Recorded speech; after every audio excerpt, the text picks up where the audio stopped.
Maaf ya Pak, kami mengganggu waktu istirahatnya. Jadi tujuan kami pertama sini yaitu insan kami. Ya, di sini kami ingin sharing sama Bapak tentang bagaimana pengalaman Bapak selama mengajar dan sebagai seorang pendidik. Nah, jadi di sini kami ada beberapa hal yang ingin kami tanyakan kepada Bapak. Bagaimana sih pengalaman Bapak terhadap mengajar di sekolah-sekolah itu, dan bagaimana tantangan dan apa saja kan yang mungkin nantinya yang pernah Bapak rasakan dalam mengajar. Nah, jadi mungkin sini saya ingin Bapak. Jadi Pak, kami sebagai mahasiswa yang tentunya memang belum merasakan dan belum terjun ke dunia pendidikan. Di sini kami ingin menanyakan Bapak yang mana setelah belajar, oh begini ketika menghadapi seorang anak-anak mahasiswanya yang mungkin dia dalam mengajar diajar itu sulit memahami dan mungkin ya banyak tantangan. Kira-kira bagaimana sih Pak mengajar itu, tantangan mereka memang yang harus kami siapkan untuk kami nanti. Ini sebelumnya dari mahasiswa Universitas Desa Sewu, ya, jurusan penjas ya.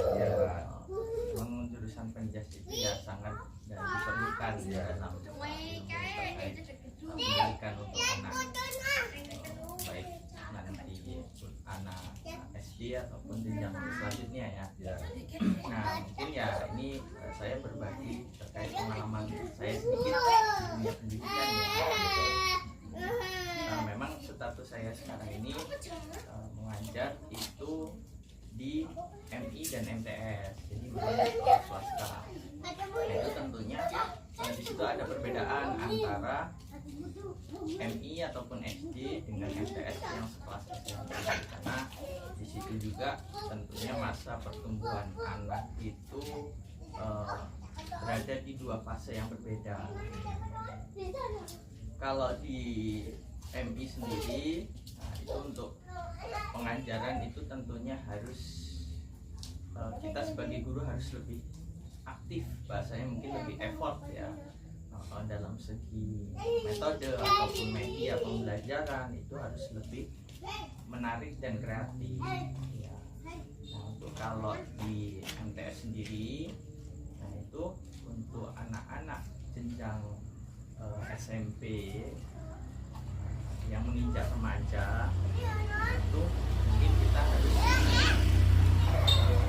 ya selain kreativitas juga harus memberikan ruang kepada mereka untuk lebih aktif dalam pembelajaran, karena kebanyakan yang saya alami ketika anak-anak itu hanya menonton kita berikan penjelasan dengan metode ceramah, nah itu mereka cenderung lebih cepat bosan, mereka lebih mengabaikan.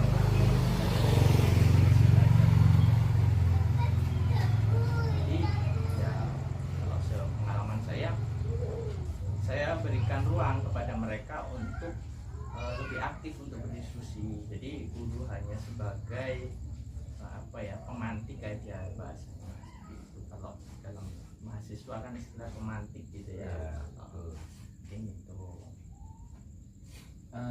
Terus strategi Bapak untuk agar menjadi suasana kelas itu agar menjadi hidup dan tidak membosankan itu seperti apa Pak? Iya, kalau untuk jenjang SD sendiri ataupun MI itu tadi, nah dari mulai awal kita masuk ke kelas itu tentunya kita harus persiapkan benar-benar sebelum masuk itu kita harus siapkan media apa, metode apa yang sesuai dengan pembelajaran yang akan kita laksanakan. Nah sepengalaman saya, jadi anak itu gampang bosan, jadi harus beberapa menit sekali diberikan semacam SBG, entah itu hiburan ya, misalnya seperti bernyanyi gitu kan.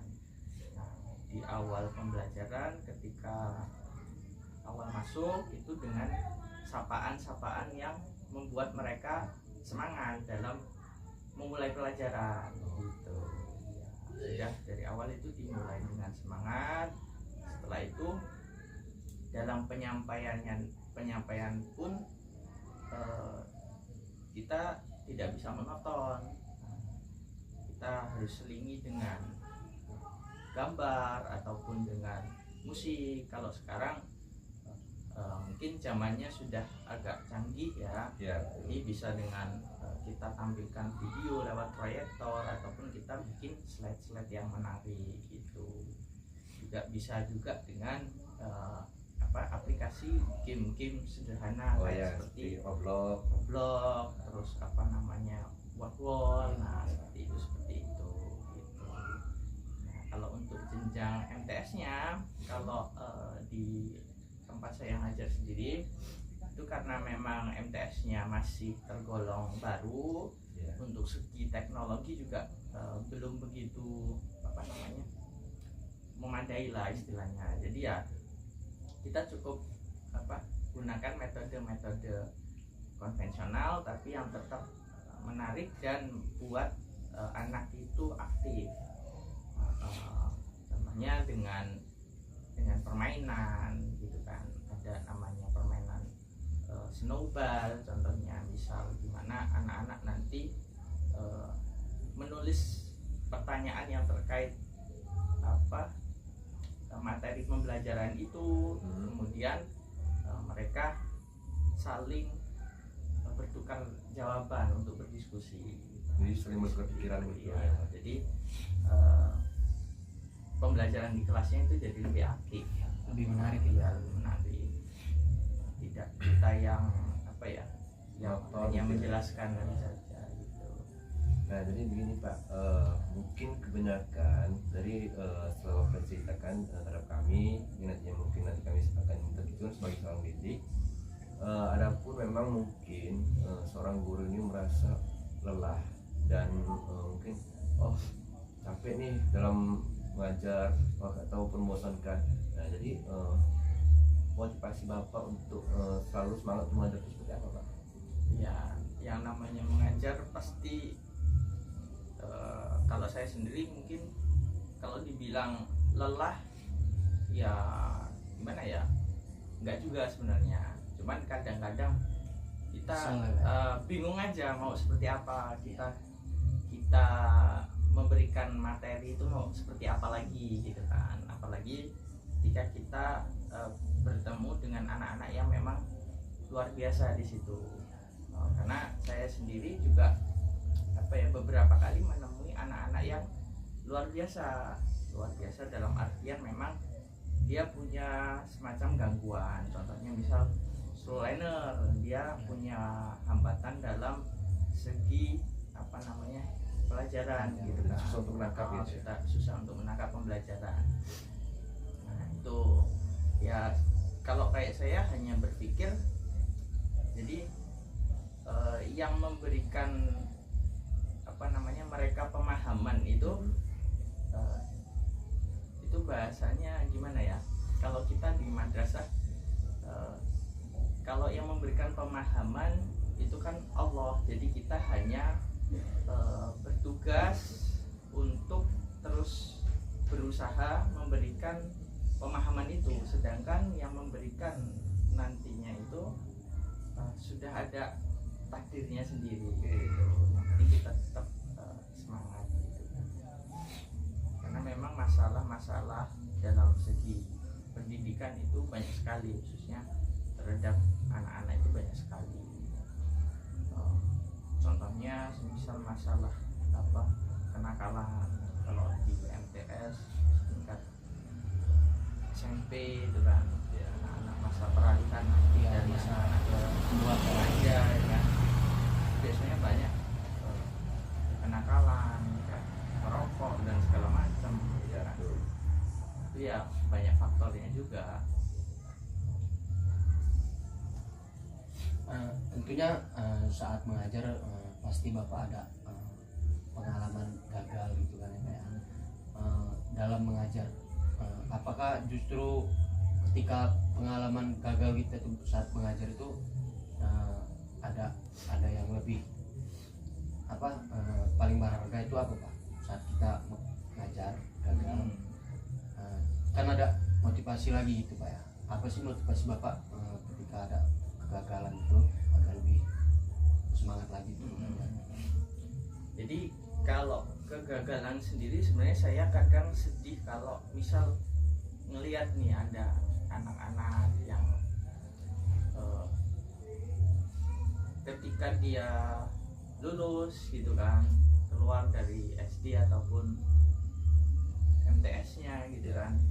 Nah mereka itu setelah itu tuh mereka nggak melanjutkan lagi, terus banyak masalah di sekolah selanjutnya.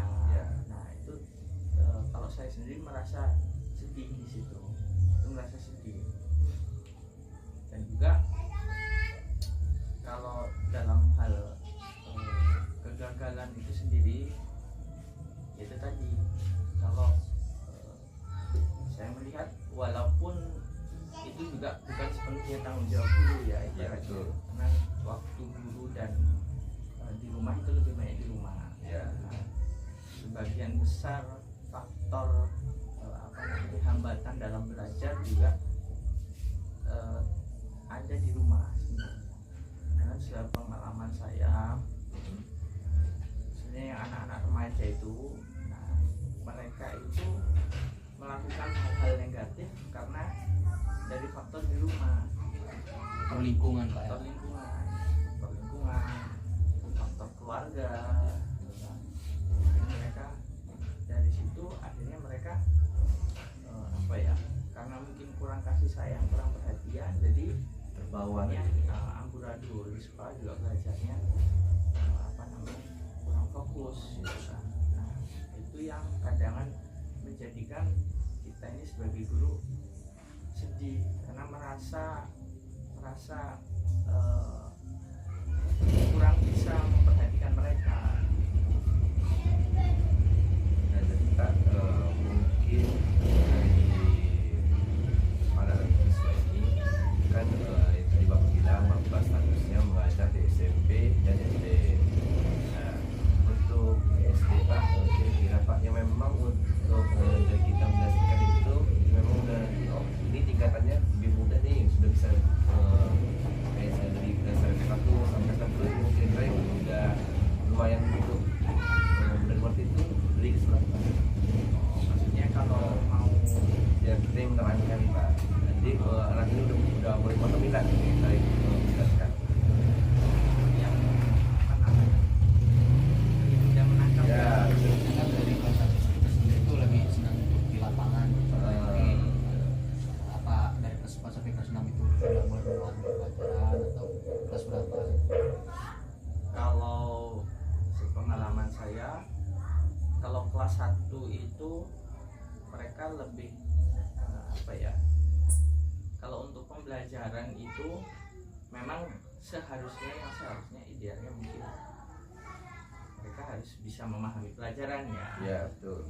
Tapi biasanya mereka masih fokus untuk bermain gitu kan. Untuk proses pembelajarannya juga masih mereka pelan-pelan dituntun, masih kayak baca, nulis, berhitung kayak gitu itu kelas 1, 2.